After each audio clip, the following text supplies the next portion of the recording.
René Guénon, le symbolisme de la croix. Chapitre 2. L'homme universel. La réalisation effective des états multiples de l'être se réfère à la conception de ce que différentes doctrines traditionnelles, et notamment l'ésotérisme islamique, désignent comme l'homme universel, entre guillemets, conception qui, comme nous l'avons dit ailleurs, établit l'analogie constitutive de la manifestation universelle et de sa modalité individuelle humaine, ou, pour employer le langage de l'hermétisme occidental, du macrocosme, entre guillemets, et du microcosme, entre guillemets. Note de bas de page. L'homme universel, entre guillemets, ouvrons la parenthèse, en arabe, el-insanoul kemil, fermons la parenthèse, el-adam qadmon, de la Kabbala hébraïque. C'est aussi le roi, entre guillemets, Wang, entre parenthèses, de la tradition extrême orientale. Ouvrons la parenthèse, Tao Te Ching, 24, fermons la parenthèse. Il existe dans l'ésotérisme islamique un assez grand nombre de traités de différents auteurs sur El-Insanoul Kamil. Nous mentionnerons seulement ici, comme plus particulièrement importants à notre point de vue, ceux de Muhyiddin ibn Arabi et de Abdul Karim el-Jilli. Deuxième note de bas de page. Nous nous sommes déjà expliqués ailleurs sur l'emploi que nous faisons de ces termes, ainsi que de certains autres, pour lesquels nous estimons n'avoir pas à nous préoccuper davantage de l'abus qui a pu en être fait parfois. Ouvrons la parenthèse. L'homme et son devenir selon le Vedanta, chapitres 2 et 4. Fermons la parenthèse. Ces termes, d'origine grecque, ont aussi en arabe leur équivalent exact. Ouvrons la parenthèse. El-Kawnul Kebir et El-Kawnus Serir. Fermons la parenthèse. Qui sont pris dans la même acception. Retour au texte.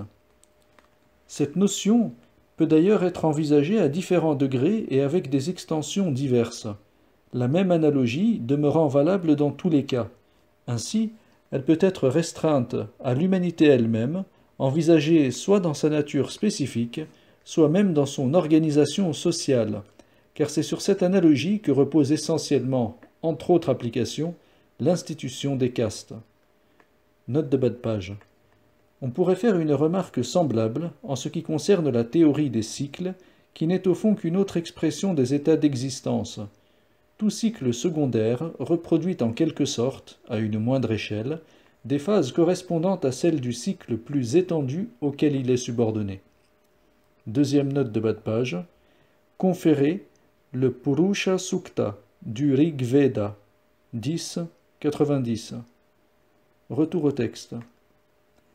À un autre degré, déjà plus étendu, la même notion peut embrasser le domaine d'existence correspondant à tout l'ensemble d'un état d'être déterminé, quel que soit d'ailleurs cet état.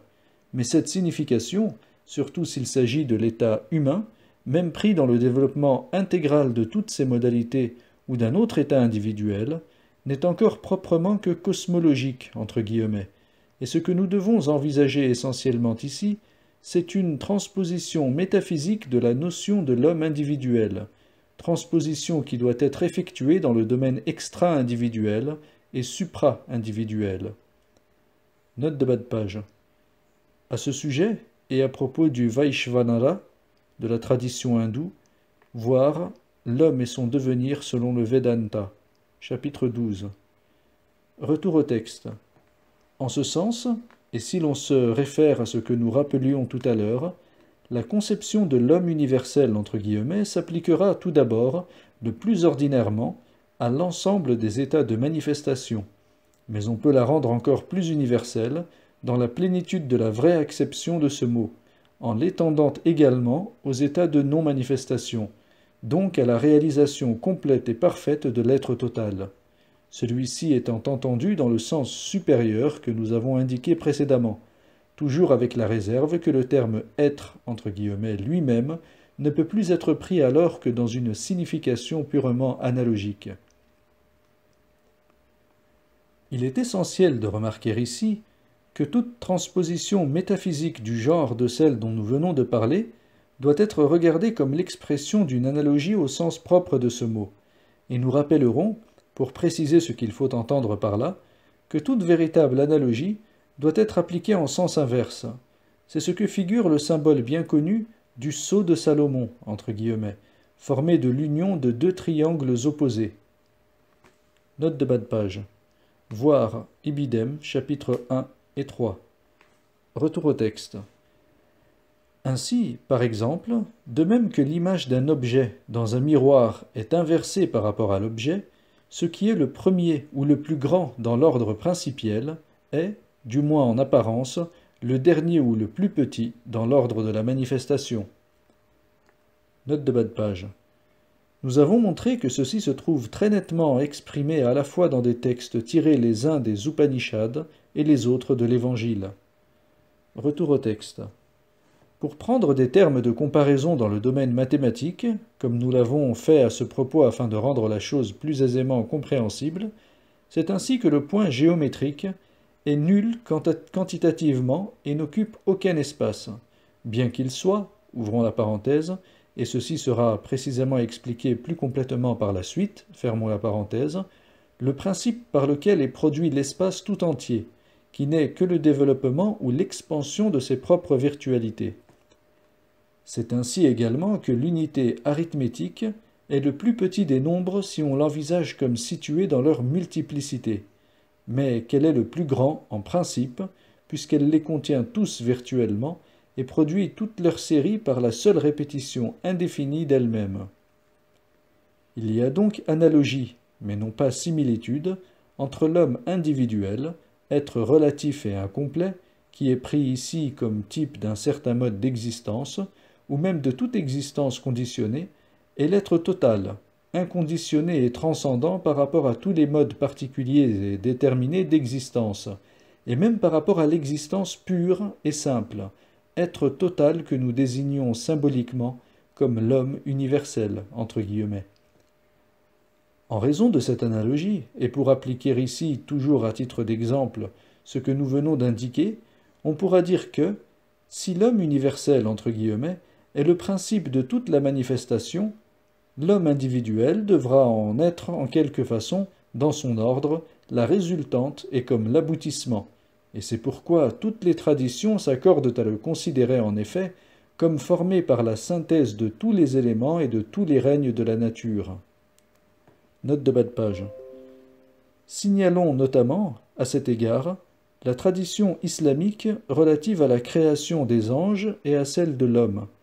Il va sans dire que la signification réelle de ces traditions n'a absolument rien de commun avec aucune conception transformiste, entre guillemets, ou même simplement évolutionniste, entre guillemets, au sens le plus général de ce mot, ni avec aucune des fantaisies modernes qui s'inspirent plus ou moins directement de telles conceptions antitraditionnelles.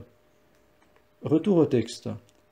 Il faut qu'il en soit ainsi pour que l'analogie soit exacte, et elle l'est effectivement, mais pour la justifier complètement, et avec elle la désignation même de l'homme universel entre guillemets, il faudrait exposer, sur le rôle cosmogonique qui est propre à l'être humain, des considérations qui, si nous voulions leur donner tout le développement qu'elles comportent, s'écarteraient un peu trop du sujet que nous nous proposons de traiter plus spécialement, et qui trouveront peut-être mieux leur place en quelque autre occasion.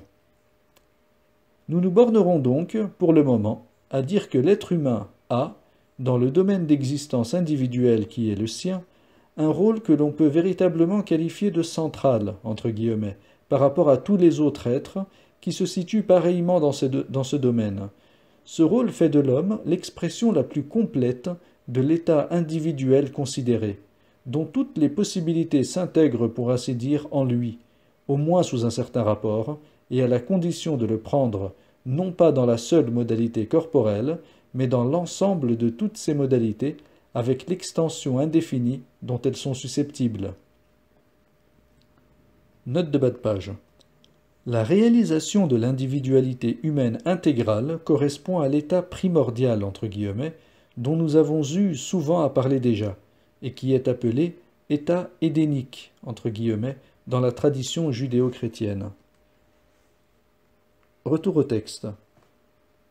C'est là que résident les raisons les plus profondes parmi toutes celles sur lesquelles peut se baser l'analogie que nous envisageons, et c'est cette situation particulière qui permet de transposer valablement la notion même de l'homme, plutôt que celle de tout autre être manifesté dans le même état, pour la transformer en la conception traditionnelle de l'homme universel, entre guillemets. Note de bas de page. Nous rappelons, pour éviter tout équivoque, que nous prenons toujours le mot transformation, entre guillemets, dans son sens strictement étymologique, qui est celui de, ouvrons les guillemets, passage au-delà de la forme, fermons les guillemets, donc au-delà de tout ce qui appartient à l'ordre des existences individuelles. Retour au texte. Nous ajouterons encore une remarque, qui est des plus importantes, c'est que l'homme universel, entre guillemets, n'existe que virtuellement, et en quelque sorte négativement, à la façon d'un archétype idéal, tant que la réalisation effective de l'être total ne lui a pas donné l'existence actuelle et positive, et cela est vrai pour tout être, quel qu'il soit, considéré comme effectuant ou devant effectuer une telle réalisation. Note de bas de page. En un certain sens, ces deux états négatifs et positifs de l'homme universel entre guillemets correspondent respectivement dans le langage de la tradition judéo-chrétienne à l'état préalable à la chute entre guillemets et à l'état consécutif à la rédemption entre guillemets. Ce sont donc, à ce point de vue, les deux Adam dont parle saint Paul. Ouvrons la parenthèse. Première épître aux Corinthiens 15, fermons la parenthèse. Ce qui montre en même temps le rapport de l'homme universel entre guillemets avec le logos. Ouvrons la parenthèse. Conféré, autorité spirituelle et pouvoir temporel, deuxième édition, page 98. Fermons la parenthèse. Retour au texte.